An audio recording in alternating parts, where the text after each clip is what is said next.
বাবা কে পড়ছে তোমার এখানে? তোমার আব্বু পড়ছে? কেন পড়ছে বাবা? কি বইলা পড়ছে?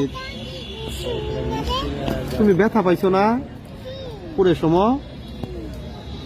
কি দিয়া পড়ছে বাবা? কি দিয়া পড়ছে তোমার এই জায়গায়? হ্যাঁ, ছুরি দিয়া? তুমি ব্যথা পাইছো না পরে? আপনার সামনেই পড়ছে।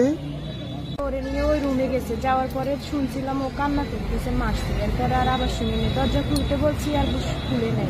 কয়টার দিকে ঘটনা? তখন রাত মনে হয় 9টা 10টার দিকে। কবে কতদিন আগে? কবে? পরশুদিন। আচ্ছা, পরে? তারপরে তখন তো এমন ছিল না, এখন কালকে থেকে এমন হয়ে গেছে। মানে যখন পড়ছে ডাক্তার দেখান নাই বাচ্চারে? হ্যাঁ, ওষুধ এনে দিয়েছে। কি কারণে মানে করছে কেন এরকম আপনার সাথে কোনো জানেন? ঝগড়া ফাঁসা ছিল না কেন? তাহলে তো বাচ্চা কি সমস্যা?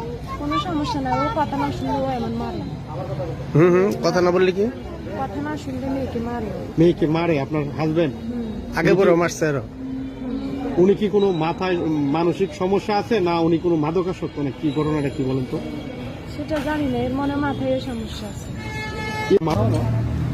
কারণ কিছুই নাই, কথা শুনে নেবার কারণে মানে এতটুকু হইব জিনিসটা, এটা মানে কল্পনা করি না।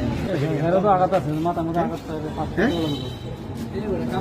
এলাকাবাসী ধরে নিয়ে আসছে। তার কারণ হচ্ছে ও শিশুর উপরে গরম চাকু দিয়ে ছেঁকা দিছে এবং হচ্ছে ওনার ওয়াইফের উপরে শারীরিক নির্যাতন করছে।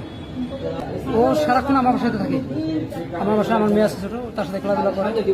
তো গত 2 দিন যাবৎ ও আমার বাসায় আসতেছে না।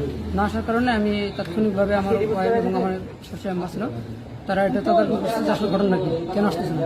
পরবর্তীতে আজকে দুপুরে নাগাদ আমরা শুনতে পাইলাম বা দেখতে পাচ্ছি যে বাচ্চাটা